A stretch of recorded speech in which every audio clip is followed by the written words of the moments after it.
તો YouTube copyright શું છે અને કઈ રીતે આપણે YouTube કોપીરાઇટથી બચી શકીએ તેના વિશે આપણે આજના આ વિડીયોમાં શીખીશું। તો મિત્રો, તમે એક યુટ્યુબર છો અને તમે YouTube ઉપર વિડીયો બનાવો છો તો તમારા માટે આ વિડીયો ખૂબ જ મહત્વનો છે। તો YouTube કોપીરાઇટ શું છે? YouTube કોપીરાઇટ એટલે કોઈ પણ વ્યક્તિએ બનાવેલ કન્ટેન્ટ પર તેમનો અધિકાર, જેમાં વિડીયો હોઈ શકે, ફોટો હોઈ શકે, મ્યુઝિક હોઈ શકે, તેમાં તેમનો હક છે અને આ હક એની પાસે રહેશે।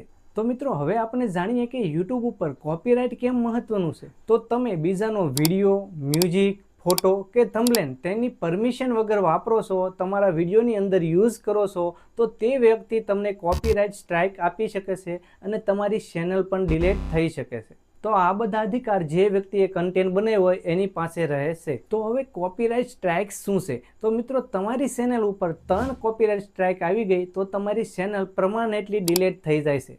જેમ કે તમે કોઈ પણ વ્યક્તિનો વિડીયો, ફોટો કે મ્યુઝિક તેની મંજૂરી વગર તમારા વિડીયોની અંદર વાપરો છો તો તે વ્યક્તિ તમને કોપીરાઇટ સ્ટ્રાઇક આપી શકે છે અને તમારી ચેનલ પર 3 વખત કોપીરાઇટ સ્ટ્રાઇક આવી ગઈ તો તમારી ચેનલ યુટ્યુબમાંથી ડાયરેક્ટ ગાયબ થઈ જશે, એટલે કે ડિલીટ થઈ જશે। તો મિત્રો, જે નવા યુટ્યુબર છે અથવા તો જેને યુટ્યુબના નિયમ વિશે કંઈ ખ્યાલ નથી, તે વ્યક્તિ આની અંદર ભૂલ કરી દેશે અને પછી એની ચેનલ ડિલીટ થઈ જાય છે। એક મારા મિત્ર છે, મોટા યુટ્યુબર છે, તેને પણ આવી ભૂલ કરી હતી। નામ તો હું અહીંયા ચેનલનું નહીં લઉં, પણ તે વ્યક્તિથી પણ આવી ભૂલ થઈ ગઈ હતી અને તે વ્યક્તિથી કેવી ભૂલ થઈ હતી તેના વિશે થોડીક વાત કરીએ જેથી તમને પણ ખ્યાલ આવે। તો બન્યું થયું કાંક એવું કે તે વ્યક્તિને કંપની તરફથી સ્પોન્સરશિપ મળી હતી, એટલે કે તમારે વિડીયો બનાવીને દેવાનો છે તો એના બદલામાં કંપની પૈસા આપે છે, તો એને કહેવાય છે સ્પોન્સરશિપ। તો તે વ્યક્તિની સ્પોન્સરશિપ મળી હતી તો તેમાં નક્કી થયું હતું કે ભાઈ તમારે વિડીયો દઈ દેવાનો છે, પણ તે કંપનીવાળાએ એવી રીતે બ્રાન્ડે કોલેબોરેશન કર્યો હતો કે તમારે વિડીયો અપલોડ નથી કરવાનો, પહેલાં ડાયરેક્ટ અમને વિડીયો આપવાનો છે, તો એમાં અમે કંઈ પણ સુધારા વધારા, એડિટિંગ કે એવું કંઈ કરવું પડે એ અમે કરી દઈશું અને પછી અમે તમને વિડીયો આપશું। તો મારા મિત્રએ કીધું કે કંઈ વાંધો નહીં, હું તમને વિડીયો બનાવીને મોકલી દઈશ, તમે એડિટિંગ તમારી રીતે જે કંઈ લગાડવું હોય એ લગાડી દેજો ને પછી તમે મને વિડીયો આપજો એટલે હું મારી ચેનલ ઉપર અપલોડ કરી દઈશ। તો બન્યું કાંક એવું કે પછી બ્રાન્ડે આ બ્રાન્ડે જે સ્પોન્સરશિપ આપી હતી તે બ્રાન્ડે તેની ચેનલ ઉપર પહેલાં વિડીયો અપલોડ કરી દીધો અને પછી આ મારા મિત્રને વિડીયો આપ્યો કે હાલ્યો હવે તમે વિડીયો કમ્પ્લીટ અપલોડ કરી નાખો, આમાં જે કંઈ કરવું પડ્યું હતું એ અમે કરી નાખ્યું છે। એટલે પછી મારા મિત્રએ તેની ચેનલ ઉપર વિડીયો અપલોડ કરી દીધો।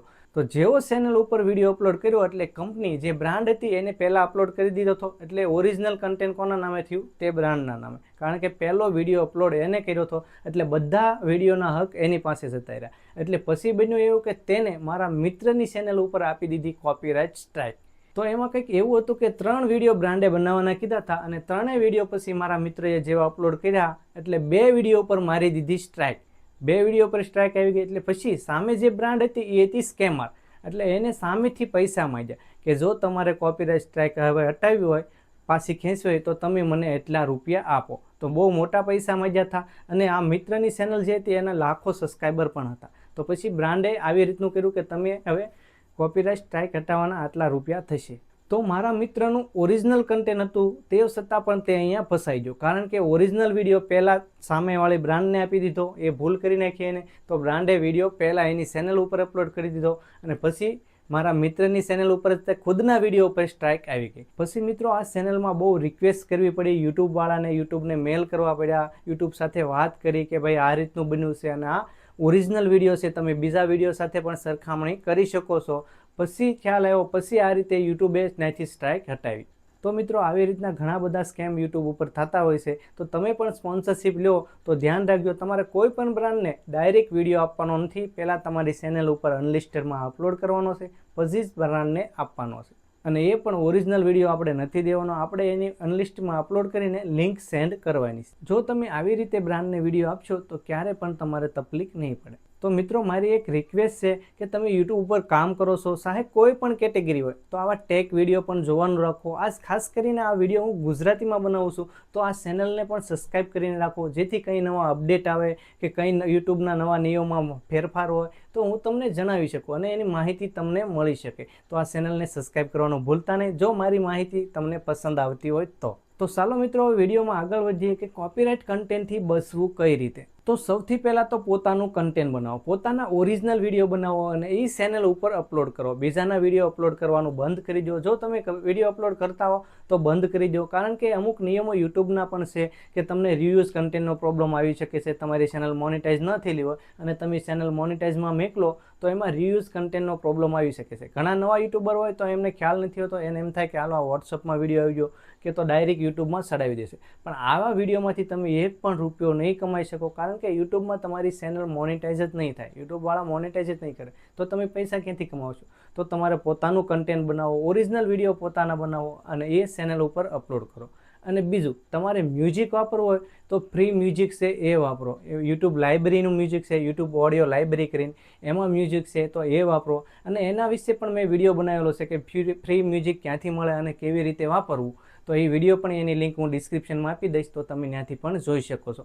કારણ કે મિત્રો એવી ઘણી વેબસાઇટ હોય છે જ્યાંથી ફ્રીમાં મ્યુઝિક મળે છે, પણ એમાં આપણે ક્રેડિટ દેવું પડે છે. એ બધું કઈ રીતે દેવાનું એ બધો વિડીયો મેં બનાવેલો છે, કમ્પ્લીટ વિડીયો, તો એની લિંક ડિસ્ક્રિપ્શનમાં મળી જશે. અને મિત્રો તમે વિડીયોમાં કોઈ પણ બીજાના ફોટા વાપરો છો તો પણ પહેલાં ફોટામાં જોવો, ચેક કરો કે આ ફ્રી ફોટો છે કે નહીં, કે કોપીરાઇટ વાળો છે, તો પછી જ તમારા વિડીયોની અંદર વાપરો. તો મિત્રો બીજા કોઈ પણ વિડીયો તમારા વિડીયોની અંદર તમે વાપરવા માંગતા હો તો પહેલાં એની પરમિશન લો કે ભાઈ આ વિડીયો હું વાપરું કે નહીં, એ રીતની પરમિશન લો. અને એમાં ઘણા બધા એવા વિડીયો હોય જે ફ્રી પણ હોય છે, તો એવા ફ્રી વિડીયો વાપરો, જેથી કરીને તમને પાછળથી કોઈ પણ જાતની તકલીફ ના પડે. અને મ્યુઝિક માટે તો હું તમને રિક્વેસ્ટ કરીશ કે યુટ્યુબ ઓડિયો લાઇબ્રેરી સ્ક્રીન છે એમાંથી જ મ્યુઝિક લો. ત્યાં તમને મ્યુઝિક ઘણા મળી જાય છે, ઇફેક્ટો ઘણી મળી જાય છે, ફની ઇફેક્ટો મળે છે, સાઉન્ડ ઇફેક્ટ ઘણી બધી અલગ અલગ મળી જાય છે. અને મ્યુઝિક પણ નવા નવા ત્યાં અપડેટ થતા હોય છે, જેમ કે વ્લોગ માટે, સિનેમેટિક માટે, એવા ઘણા બધા મ્યુઝિક તમને ત્યાંથી મળી જાય છે. અને એ બિલકુલ ફ્રીમાં, કારણ કે એ યુટ્યુબના જ મ્યુઝિક છે, તો યુટ્યુબમાંથી તમને ક્યારેય સ્ટ્રાઇકનો પ્રોબ્લેમ નહીં આવે. તો મિત્રો આ વિડીયોમાં તમને ઘણું શીખવા મળ્યું છે અને તમને સમજાઈ ગયું છે કે કઈ રીતના મ્યુઝિક વાપરવા, કઈ રીતના ફોટા વાપરવા અને કોપીરાઇટ શું છે, એના વિશે તમને માહિતી મળી ગઈ છે. તો તમને વિડીયો પસંદ આવ્યો હોય તો લાઇક કરો, શેર કરો અને આવા જ યુટ્યુબને લગતા વિડીયો, ફેસબુકને લગતા વિડીયો કે ઇન્સ્ટાગ્રામને લગતા વિડીયો જોવા માટે